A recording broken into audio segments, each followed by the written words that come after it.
त्वमेव शरणं मम। हे प्रिया प्रीतम, मैं तुम्हारा हूं, बस।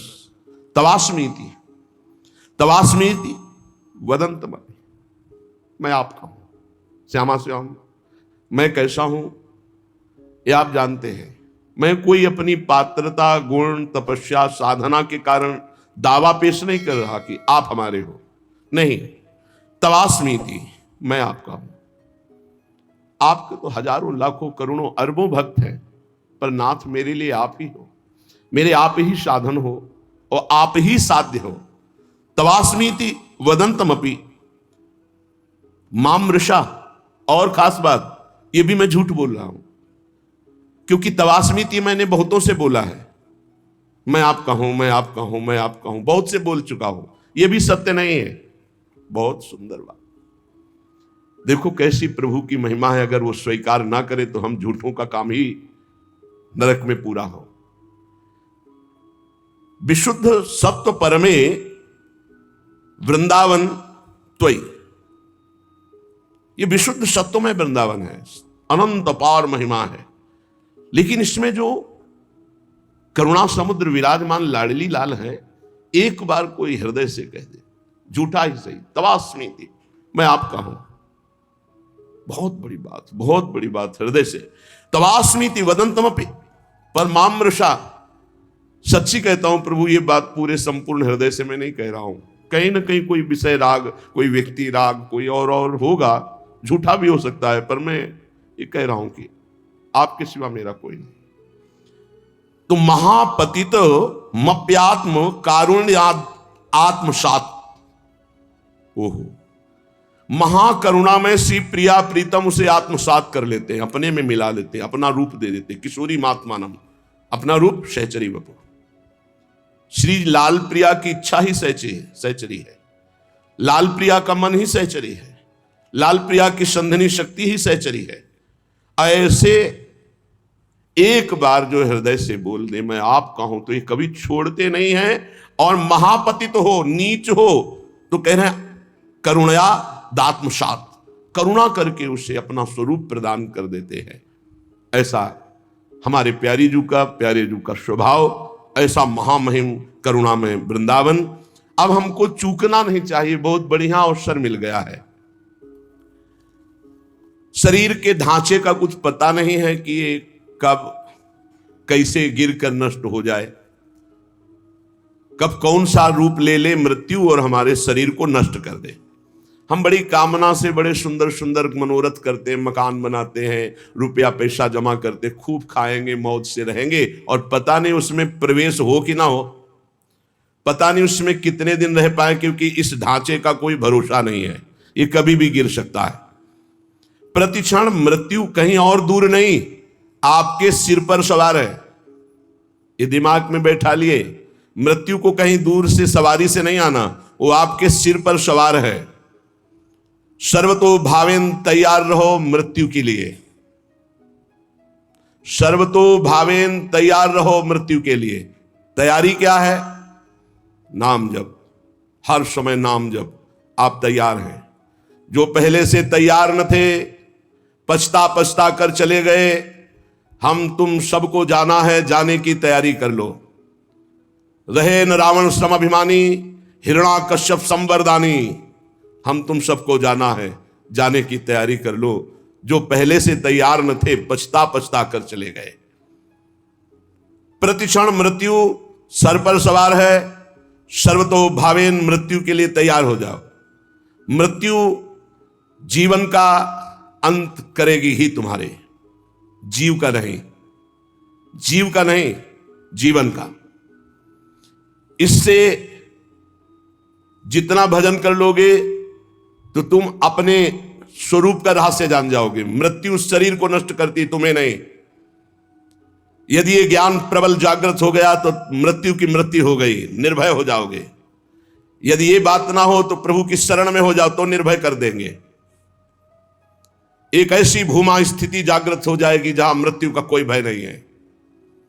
अतएव सब तरह से सदा सर्वदा सावधान रहो। जीवन की एक एक श्वास मृत्यु निकाल रही तुम्हारे पास, जैसे 1,00,000 श्वास है, अब गई तो वो माइनस होती चली जा रही। 1 साल की श्वासें निकल गई, लोग आनंदित होते हैं, हैप्पी बर्थडे, जन्मदिन में प्रसन्नता प्रकट करते हैं। नहीं, जिसकी रकम कम होती वो शोकित होता जाता है। माल बहुत ऊंचा खरीदना है और रकम वैसे ही कम थी और वो भी खर्चा होती चली जा रही।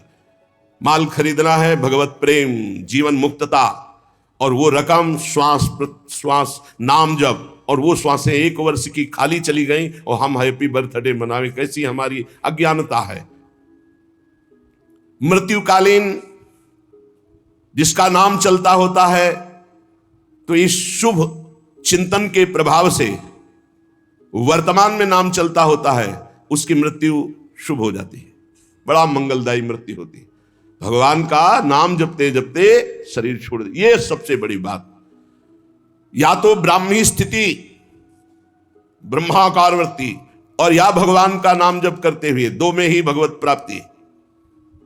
इससे मृत्यु को सदा पहचानो कि मेरे सिर पर सवार कभी भी हो सकती, घटना प्रतिघटना कभी कुछ भी हो सकता है, शरीर पता नहीं रहे कि ना रहे। इसलिए राधा राधा राधा राधा। भगवत स्मृति प्रतिपल यदि है तो घबराहट नहीं होगी, भय नहीं होगा, बड़े आराम से शरीर छूटेगा। शरीर तो छूटना ही है और बड़े आराम की व्यवस्था में पहुंच जाओगे, जहां श्यामा श्याम परमानंद बरस रहा है। इस क्षणभंगुर शरीर में भजन ही सार्थक है। जितना भजन कर लोगे उतना ही सार्थक जीवन जाएगा, पर कामनाओं के कारण भजन नहीं हो पाता। जिसने समय रूपी संपत्ति पर महत्ता दे दी वो महान बन गया। ये कामनाएं हमारे समय को भगवान से विमुख करके नष्ट कर रही है। अरे भाई, कल्प 2 कल्प वाला शरीर तो है नहीं। 100 वर्ष, और आजकल का जो खान पान और रहनी है, आजकल के जो आचरण है, वो अकाले मृत्यु में पहुंचा देते हैं। 70-80 तक तो पहुंचना मुश्किल हो रहा है। अब इतने रोग चल गए हैं, नौजवान हैं, high blood pressure, low blood pressure, 500 sugar, ये वो, मतलब मृत्यु बिल्कुल पूरी व्यवस्था की है। ये कामनाएं हमको भगवान से विमुख किए हुए हैं। ये कामनाएं हैं तो बड़ी तुच्छ, पर हमको बड़ी महान समझ में आ रही हैं, बड़ी उत्तम समझ में आ रही। अगर उत्तम और महान न समझ में आती तो कामना छोड़कर भजन करते। कर्तव्य का पालन करो, कामना की जरूरत नहीं। कर्तव्य पालन करते हुए फल में समान भाव रखो। सुख दुख समय कृत्वा लाभा लाभो जया जयो। जय हो या पराजय, लाभ हो या हानि, सुख हो या दुख, अपने कर्तव्य कर्मण्ये वाधिकारस्ते मां फलेषु कदाचन। फल की इच्छा, फल में ही कामना, फल में ही दुर्गति, फल में ही बंध जाना, फल में ही भजन विमुख हो जाना है। भक्ति की कमी, कामना की वृद्धि, यही हमें भजन से विमुख किए हुए है। हम प्रभु को छोड़ करके अगर हमारी कामना भी हो तो किसी और की तरफ ना हो। जग जाची को न जाची जो जिय जाची जान की जान ही रे। आहा, जग जाची को न जाची जो जिय जाची जान की जान ही रे। जेहि जाचत जाचकता जरि जाई, जो जारति जोर जहान ही रे। गोस्वामी तुलसीदास जी ने कह रहे हैं, ये पद केवल सुनने गाने का नहीं, इसे जीवन में उतारने का। अगर तुम्हें कुछ चाहिए तो जग जाची को ना, किसी से मत मांगो। इस संसार में किसी से, ये बात पकड़ लो, बात पकड़ लो। जग जाची को ना, मेरी बात मान लो। कोई तुम्हारी बात पूरी नहीं कर सकता किसी से संसार में, कभी किसी से मत मांगना। जाची जो, अगर मांगना ही है तो हृदय से जाची जान की जान ही रे। भगवान श्री हरि से मांगो। क्या होगा? जेहि जाचत जाचकता जरि जाय, मांगना मिट जाएगा। जेहि जाचत जाचकता जरि जाई, जो जारत जोर जहा नहीं रे। मांगो तो केवल प्रभु से मांगो, जिससे मंगतापन मिट जाएगा। वो ऐसे दाता है, दे देंगे ना, जन्म जन्म की मांग पूरी हो जाएगी। जिसके जानने के बाद कुछ जानना बाकी नहीं रहता, जिसके पाने के बाद कुछ पाना बाकी नहीं रहता। इसलिए किसी से मत मांगो, किसी से मत कामना करो, केवल प्रभु से करो, इंतजार करो। उनकी बाट जो हो किसी और की तरफ मत देख लेना। जो सकाम भाव रखते हैं, मांगते हैं, तो केवल प्रभु से मांगो, अन्य से नहीं। ये तुम नियम ले लो कि हमारा आराध्य देव ही हमारी पूर्ति करेगा, हम दूसरे से कभी नहीं। श्यामा श्याम ही बहुत महान है, हम कैसे तुम्हें क्या क्या बतावें तुम्हें। उनकी कृपा, केवल उनकी कृपा, केवल उनकी कृपा का आश्रय। कभी अन्य का आश्रय ले लेंगे तो आपकी भक्ति बाधित हो जाएगी, आपका जीवन समस्या में पड़ जाएगा और आपको परेशानी ही परेशानी हो जाएगी। केवल प्रभु का आश्रय। सकामता है, माना भी आप निष्काम नहीं हुए तो प्रभु पर निर्भर हो जाओ, वही पूर्ण करेंगे। वो कामना भी पूर्ण कर देंगे और आपका कल्याण भी कर देंगे। ऐसा स्वभाव है हमारे स्वामी का। पत्नी के लिए आराधना भगवान श्री हरि की कर रहे हैं, तो पत्नी भी मिली तो आदि सम्राट महाराज मनु की पुत्री महान देवी देवहूति जी, और भगवान अपनी तरफ से बोले कि मैं पुत्र बन करके आऊंगा, और कपिल भगवान के रूप में आके सांख्य शास्त्र का उपदेश करके करदम जी को परम पद में आरूढ़ किया। अगर भगवान से मांगा जाए तो विषय भी दे देते और साथ में अपने आप को भी दे देते कि अब तुम हमसे मांगे हो तो अब ऐसी तुम्हारे अंदर ज्ञान वृत्ति जागृत करेंगे कि अब तुम्हारा मांगना मिट जाए। जाचकता जरि जाए। जो आज तक कोई सफल हुआ है मानो, वो केवल भागवतिक शक्ति से, दिव्य शक्ति से सफल हुआ है। किसी को अगर सफलता, लौकिक पारलौकिक वास्तविक सफलता, सफलता का मतलब रुपया पैसा बढ़ जाना, लोग संपत्ति यश मान कीर्ति नहीं, काम क्रोध लोभ मोह मद मत्सर, इन पर विजय प्राप्त करना सफलता है। और तुम लाखों उपाय कर लो, इन पर विजय प्राप्त नहीं कर सकते। इन पर जो सफलता प्राप्त करना है वो केवल भगवान की शक्ति से होता है। भगवान के एक संकल्प मात्र से अनंत ब्रह्मांड प्रकट हो गए। वो भगवान तुम्हारे लिए क्या नहीं कर सकते। तुम अन्य आश्रय, अन्य कामना ना करो, केवल भगवान का आश्रय लेकर भगवान से भगवान की कामना करो, निहाल हो जाओगे। अगर द्रौपदी जी अन्य आश्रय न लेकर के पहले ही भगवान को आर्तभाव से पुकार देती तो समस्या इतनी नहीं बढ़ पाती।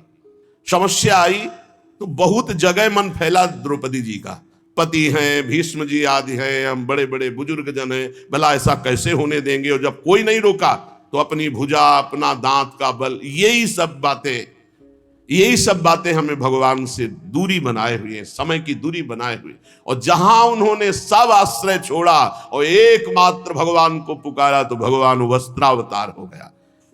ये केवल कथा सुनाने और पढ़ने की विषय, सुनने का पढ़ने का विषय नहीं, ये जीवन में उतारने का है कि चाहे विपत्ति हो, चाहे कामना हो, कैसी भी परिस्थिति, सीधा श्री भगवान से, सीधा श्री भगवान से आर्त भाव से अन्य आश्रय छोड़कर पुकारे तो हमारे जीवन का बहुत बहुत आनंदमय परिवर्तन हो जाएगा।